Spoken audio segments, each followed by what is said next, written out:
इथे खर्च केले, ठीक आहे, त्याबद्दल काय वाईट नाही. पण आज गेले 6 महिने बघतोय आम्ही की हे कलादालन उभारून इथं असं पेंडिंग आहे, याचं अजून ओपनिंग झालेलं नाही. आणि मी जेव्हा त्यांना विचारायला गेले हे का अर्धवट ठेवलं असं तुम्ही, म्हणजे सुरुवात का नाही करत लोकांसाठी खुलं करत, तर त्यांनी मला उत्तर दिलं की अजून आम्हाला NGO सापडत नाही की संबंधित हा जो कलादालन आहे याची देखरेख करण्यासाठी NGO सापडत नाही. तर माझा एक वैयक्तिक दृष्ट्या एक असाच विषय आहे की जर तुम्हाला NGO सापडत नाही मग तुम्ही हे कशाला चालू केलं आणि कोणासाठी चालू केलं आहे. मुळात इकडे जर तुम्हाला कलादालन करायचं होतं तर इथे अनेकही जागा होत्या, काही बगीचे होते इथे, आणि इथे आधी डिवायडर होता, या डिवायडरवरती काम करून हे कलादालन उभारलेलं आहे आणि दाखवण्यात आलं की आम्ही नव्याने खर्च करून उभारलेला आहे.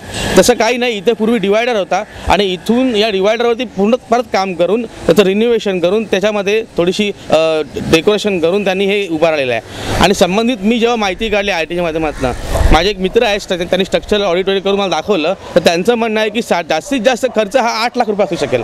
आणि जे सांगते महापालिका की 14 लाख आम्ही खर्च केले हे चुकीचं आहे. म्हणजे त्याच्यात कुठेतरी पैशांचा अपव्यवहार झाल्याची मला भीती आहे. पैशाचा अपव्यवहार होत्याशिवाय रात्रीच्या वेळी 100% होतं. कारण काय होतं मॅडम की तुम्ही विचार करा, हा रस्ता आहे, हा रात्री 8 नंतर सुमसाम होतो, लोकांची रहदारी असते, परंतु 8 ते 10 दरम्यान इकडे जे काही स्थानिक टपोरी मुलं आहेत हे बिअरच्या बाटल्या घेऊन इथे बसतात आणि इकडचे नगरसेवकसुद्धा याला काही करू शकत नाही, इकडचे स्थानिक कार्यकर्ते काय करू शकत नाही. मी स्वतः माझ्या पक्षाच्या माध्यमातून पोलीस स्टेशनला 2-3 वेळा तक्रार केलेल्या आहेत की इकडे तुम्ही हे जे कलादालन चालू आहे त्या कलादालनाला माझा विरोध पण होता, पण तुम्ही विरोध मावळला, लोकांसाठी चांगलं काय होतं म्हणून मी विरोध मागितला. पण आजही तुम्ही बघितलं, तुम्ही कधी 10 नंतर इकडे या, इथे टपोरी मुलं सिगरेट, चरस किंवा दारूच्या बाटल्या घेऊन बसलेले असतात आणि इकडचे जे स्थानिक पदाधिकारी आहेत, कुठल्याही पक्षाचे असतो मग ते, किंवा स्थानिक नगरसेवक आहे, यांचा त्यांना विरोध नसतो. कारण कुठेतरी ही मुलं, ही जी काही मुलं आहेत ही या कुठल्या तरी पक्षाशी निगडीत आहेत.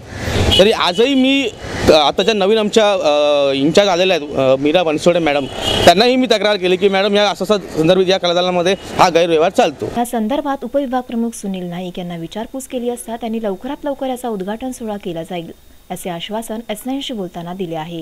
जरी 2 महिने झाले असले तरी हे बांधून नुसतं असं चालू करता येणार नाही आहे. हे चालू केल्यानंतर त्याची देखभाल झाली पाहिजे, तिथे रेग्युलर एक्झिबिशन्स भरले गेले पाहिजेत. याकरिता ते एखाद्या संस्थेला आपल्याला निगा राखण्याकरिता देण्याचे आहे आणि त्याच्यासाठी महापालिकेने टेंडर्स काढलेले आहेत. त्यात निविदा अजूनपर्यंत कोणी भरल्या गेलेल्या नाही, त्या निविदेचं प्रोव्हिजन चालू असल्यामुळे त्याला उशीर होत आहे. या कलादालनाच्या परिसरात शाळा कॉलेज असून लवकरात लवकर उद्घाटन करावे अशी मागणी तेथील नागरिक व शाळकरी विद्यार्थ्यांकडून केली जात आहे. बरेच दिवस गेल्या वर्षापासून त्याची मागणी होती, बरेचसे आमचे आर्टिस्ट आहेत जे वेगवेगळ्या प्रकारे बऱ्याचशा माध्यमातून पेपरमध्ये पण रडतात, त्यांना कुठेतरी वाव मिळावा म्हणून आम्ही आमच्या स्थानिक नगरसेवकांना सांगितलं आणि स्थानिक नगरसेवकांना त्या जातीने लक्ष देऊन एक कलादालन उभं केलं. त्यांना आम्ही पण जसं तुम्ही विचारलं त्याबद्दल आम्ही पण त्यांना खुले दालनाच्या ओपनिंगबद्दल विचारलं, पण त्यांनी काय सांगितलं, तांत्रिक अडचणी, शासकीय तांत्रिक अडचणी असल्यामुळे त्याचं एक खुले दालनाचं ओपनिंग होत नाही आहे, पण लवकरात लवकर होईल. आम्ही रहिवासी नागरिक म्हणून तुम्हाला काय वाटतं की कधीपर्यंत याचं आम्ही विचारलं, नागरिक म्हणून त्यांनी आम्हाला सांगितलं 1-1.5 महिन्यात या खुल्या दालनाचं ओपनिंग होईल, उद्घाटन होईल. ते कलादालन आणलेलं आहे पण कधीच उद्घाटन झालेलं नाही आहे.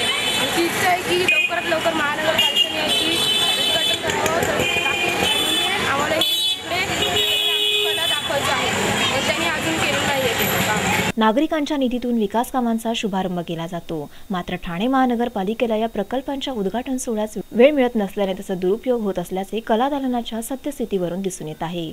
व्हिडिओ जर्नलिस्ट योगेश मुवावडेसह सारिका साळुंखे, S9 न्यूज ठाणे. कृपया जितके शक्य होईल तितक्या लवकर बिजली हत्तीनीवर उपचार करा. तिच्या अतिरिक्त वजनामुळे तिला उपचारासाठी बाहेर हलवणे शक्य होत नसले तरी योग्य उपचार करून तिला बरे करा. अशा सुपरस्टार अमिताभ बच्चन यांच्या आवाहनानंतर आता राजकीय पुढारीही आव्हानाकरिता पुढे सरसावले आहेत.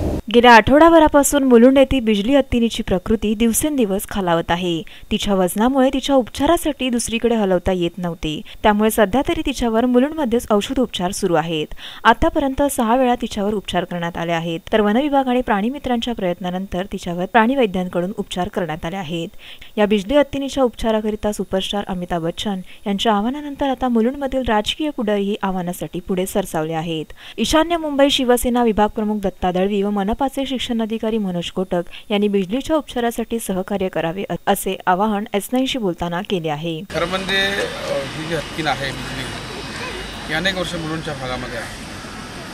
आणि त्यामुळे खरं म्हणजे ही हत्ती म्हटल्यानंतर आपण देव मानतो आणि त्यामुळे लोकांनी तिला जे काही खाणं दिलं असेल, ऑइली दिलं असेल, डॉक्टरांशी बोलल्यानंतर डॉक्टरांचं म्हणणं आहे ऑइली खाणं हत्तीला देऊच नाही आणि ह्या सगळ्या गोष्टी माहीत नसल्यामुळे तिला किडे देणं, गोड पदार्थ देणं, नंतर गन्याचं ज्यूस देणं, केळी जास्तीत जास्त देणं खायला आणि ह्यामुळे ती परिस्थितीचं वजन वाढलेलं आहे. जसं तो प्राणी आहे तो कोणाला सांगू शकत नाही, पण माणसालासुद्धा आपण म्हणतो अरे बाबा तुझं वजन वाढलेलं आहे, वजन वाढल्यानंतर पायावरती जोर येतो, घुटणे दुखायला लागतात, पाय दुखायला लागतात. आता हे तसंच झालेलं आहे. त्यामुळे आता माझं तर म्हणणं आहे आता बिजली हत्तींची अशी परिस्थिती आहे, पण तो तिचा तो आता बच्चा जो आहे त्याला सांभाळलं पाहिजे, त्याला आताहून प्रिकॉशन घ्यायला पाहिजे. कारण आम्ही सगळे प्राण्यावरती प्रेम करणारे लोक आपण आहोत आणि अनेक लोकांनी हे सगळी परिस्थिती बघितल्यानं अनेक माध्यमाने हा विषय उचलून धरलेला आहे आणि म्हणून ह्या हत्तीनीला आता वय तिचं 58 आहे. अजून त्या असं मी विचारलं डॉक्टरांना, डॉक्टर म्हणाले हत्तीचं वय 85पर्यंत असू शकतो, हत्ती 85 वर्षापर्यंत जगू शकतो.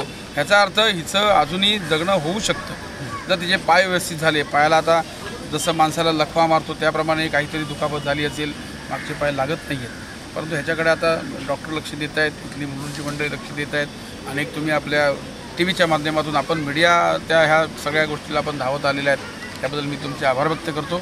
आणि ही जी हत्तीन आहे ती लवकरात लवकर उठून उभी राहावी असं आपण सरकारने परमेश्वराकडे प्रार्थना करतो. आपल्याकडून तिच्यासाठी उपचारासाठी काही मदत करणार? आम्ही करणार मदत, शिवसेना नक्कीच मदत करेल म्हणून तर आम्ही आलो आहोत. आता डॉक्टर काय म्हणतात ते बघू, डॉक्टरांना जे काही सांगतील ते आम्ही मुलुंड शिवसेना शाखा आहे, आमचे आनंद जाधव इथे उपप्रमुख आहेत, आमचे संध्या वडावकर आहेत, आम्ही आहोत, आम्ही नक्कीच मदत करणार, त्याबद्दल काही नोट.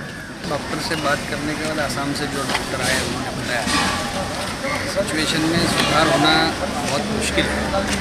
भगवान के पास प्रार्थना कर सकते हैं, अगर दवाइयाँ काम करने के चमत्कार होगा. हम सबकी दुआएं उनके साथ में होने के कारण भगवान से यही प्रार्थना है कि दिल से ठीक है. सर ये प्राणी मित्र संगठन मदद का आह्वान कर रहे हैं प्राणी मित्र संगठनाओं ने जो मदद का आह्वान किया और ये जो डॉक्टर असम से आए उन्होंने जो रिकमेंडेशन दिए, जो भी कुछ कम पड़ता रहेगा, दवाइयाँ भी कहाँ कम पड़ती हैं, सभी अपनी तरीके से प्रयत्न कर रहे हैं. हम भी हमारे मित्रों के साथ मिलकर इनमें प्रयत्न. Chetan Sawant, S9 news, Mumbai. मुलुंड कैलास भवन या इमारतीमधील मालक वसंत वैती आणि कुंदन वैती यांच्या मालकी हक्काच्या वादावरून इमारतीचे पुनर्वसन रखडले आहे. मुलुंड पूर्वेला कैलास भवन ही इमारत 1965 सालची असून ती अति धोकादायक झाली आहे. या इमारतीच्या पुनर्वसनास शासनाने मान्यताही दिली होती. या इमारतींमधील बराचसा भाग हा जीर्ण झाला असून रहिवाशांच्या जीवाला धोका निर्माण झाला आहे. एकूण 17 कुटुंबियांचे येथे वास्तव्य आहे, तर मालक वसंत वैती आणि कुंदन वैती यांच्या मालकी हक्काच्या वादावरून या इमारतीचे पुनर्वसन रखडले आहे. टीवॉटच्या आदेशानुसार इमारतींमधील 17 रूम खाली करून उद्या कारवाई करण्यात येणार आहे, तर पागडी पद्धती असल्याने येथील रहिवाशांना निवाऱ्यासाठी जागा उपलब्ध होत नाहीये. S9 news, Chetan Sawant, S9 news, Mumbai. शेवटी पुन्हा एक नजर आजच्या ठळक घडामोडींवर. शिळापाटा दुर्घटनेस जबाबदार असलेले आरोपी नगरसेवक हिरा पाटील यांची महासभेस हजेरी, तर मनसेने केला सभेत आडकाठी आणण्याचा प्रयत्न. धोकादायक इमारतींमधील रहिवाशांना मिळणार MMRDAची घरे, ऐन पावसाळ्यात बेघर होण्यापासून बचावले नागरिक. S9च्या बातमीपत्रात इथेच थांबू. तोपर्यंत नमस्कार.